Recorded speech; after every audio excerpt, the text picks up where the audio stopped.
আরেকটা বোন থাকা নাকি খুব জরুরি। সবাই তো তাই বলে, কিন্তু আমার বোন লাগবে না। আমরা এক ভাই এক বোন তো বেশ আছি। তারপরও আমাদের আরেকটা বোন হলো। তখন আমি ইন্টারে, ভাই ক্লাস 7-এ। কি লজ্জার বিষয় ছিল। বন্ধুরা সবাই ভীষণ রাগাতো আমায়, হাসাহাসি করত। তার চেয়েও বেশি হিংসে লাগতো তখন, যখন বাসায় এসে ওকে নিয়ে আদিক্ষেতা করতে দেখতাম সবাইকে। মা কাজ করতে না পারার কারণে আমাকে করতে হতো সব কাজ, কারণ আমি তখন বড় হয়ে গিয়েছি। এতদিন অবধি ছোট্ট খুকি ছিলাম মায়ের জন্য। যখন ঠাম্মিরা বলতো মেয়েকে কাজ শেখাও, মা বলতো, কি যে বলেন, এত ছোট্ট মেয়ে আমার, কি কাজ করবে বলুন তো। আর শুনেছি আমি যখন হয়েছিলাম সবাই নাকি ছেলে আশা করেছিল। ঠাম্মি বাবা সবাই নাকি আমাকে প্রথমে দেখতেই যায়নি। পরে যখন আমি সবার চোখের মণি হয়ে উঠলাম তখন এই গল্প অনেক শুনেছি, কিন্তু তখন কিন্তু খারাপ লাগতো না আমার। এখন লাগছে, বাবা এই মেয়েটাকে এত আদর দিচ্ছে, যেন চোখে হারাচ্ছে। মা আমাকে এত আদর দিতে পারতো না, কারণ তখন অনেকগুলো মানুষ ছিল সংসারে, কাকু পিসি ঠাম্মি অনেকে। এখন কেউ নেই, কাজের লোক আছে, মা সারাক্ষণ এই মেয়েকে নিয়েই বসে থাকে। খুব হিংসে হতো, কিন্তু কাউকে কিচ্ছু বলতে পারতাম না, কারণ আমি তখন সত্যি অনেকটা বড় হয়ে গিয়েছি।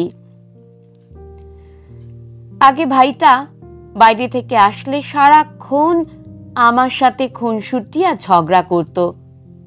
এখন ওর দেখাও মেলে না, সারাক্ষণ শুধু বাবুনি আর বাবুনি।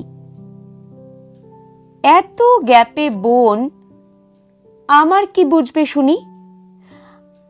আমার কোন সমস্যা আমি ওকে বলতে পারবো? কি দরকার ছিল আমার বোনের?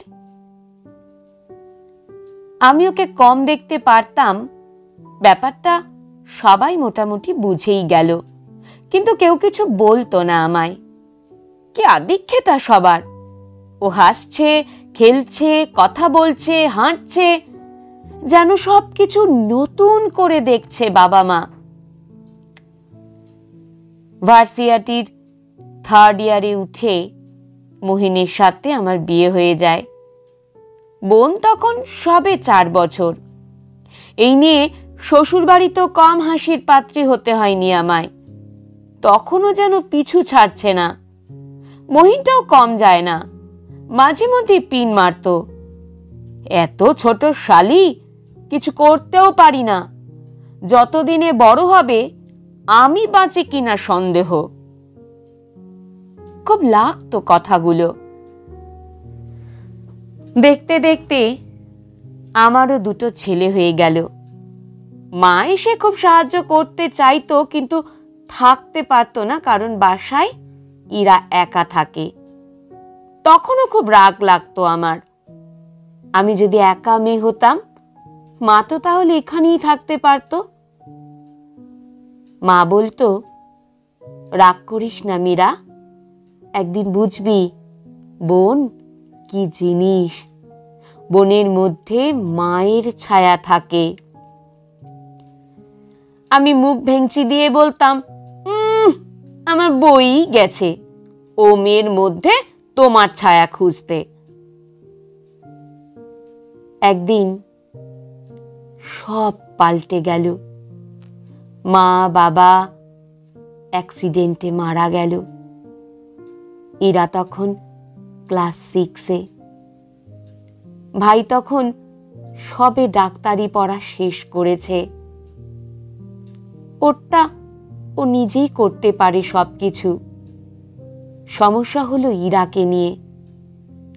আর তো কেউ নেই, তাই আমার কাছেই ওকে রাখতে হলো। আমার কাছেই থাকতে শুরু করলো ইরা। খুব আদুরে করে রেখেছিল মা ওকে, খুব জ্বালাতো, এটা করে দাও, ওটা পারি না। আমি মরি নিজের বাচ্চা নিয়ে নিজের জ্বালায়। কিন্তু আস্তে আস্তে বোনটা বড় হতে শুরু করলো। যেদিন ওর প্রথম পিরিয়ড হলো, খুব ভালো করে ওকে বোঝালাম বিষয়টা, খুব আদর করলাম ওই দিন। খুব কষ্ট পাচ্ছিল বলে যেন মায়ের জন্য না কাঁদে তা খেয়াল রাখছিলাম। সেদিন বুঝলাম বোন আমার কতটা আপন। ও বড় হচ্ছিল, আমাকে সাহায্য করত বিভিন্ন কাজে, বাচ্চাদের দেখত।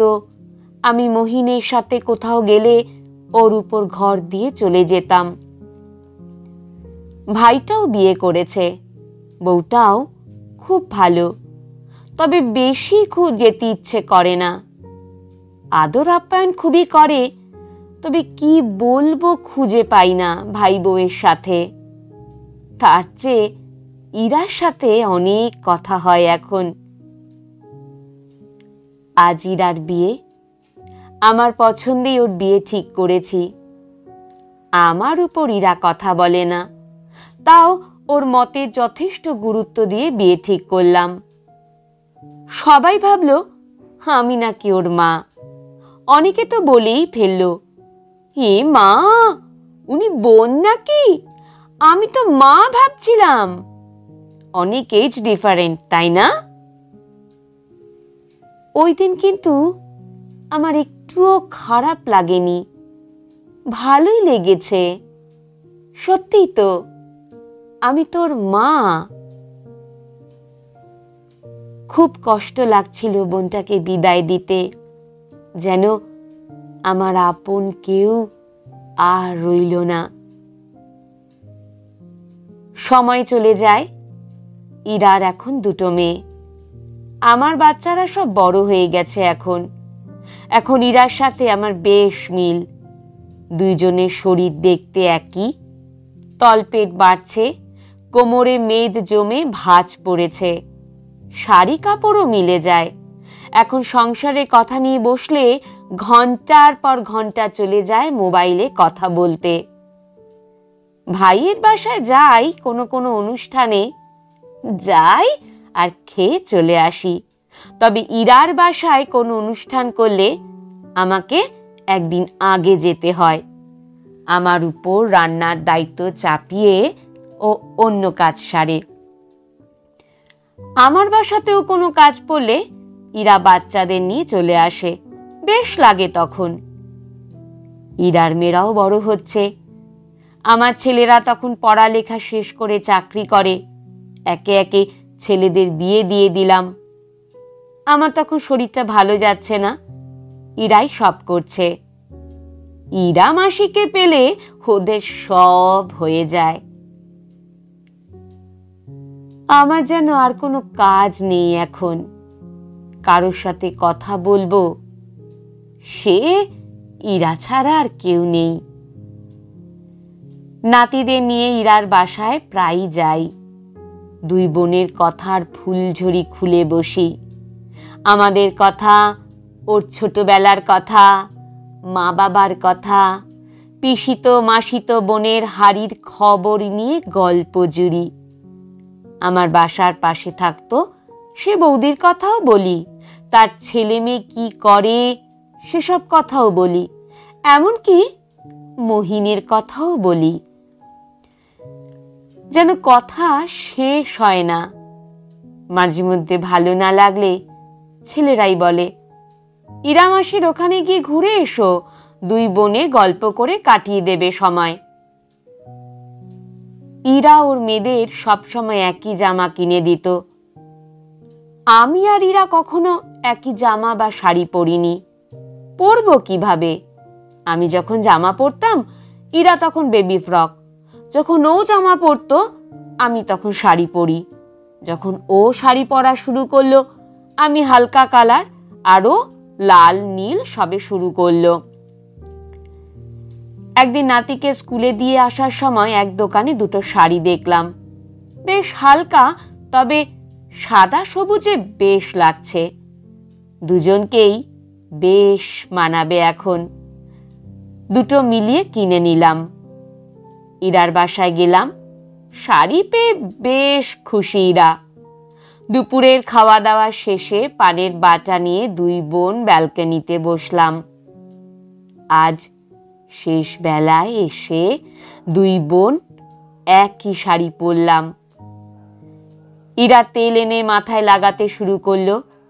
তখন হালকা শীত নিয়ে বিকেলে শীত আলো গায়ে লাগছিল।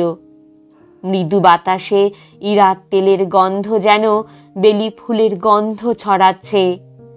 ইরার ফুলের টবে নীল ফুলটার উপর আলো পড়েছে, কোথায় যেন একটা শালিকের কিচিরমিচির শোনা যাচ্ছে।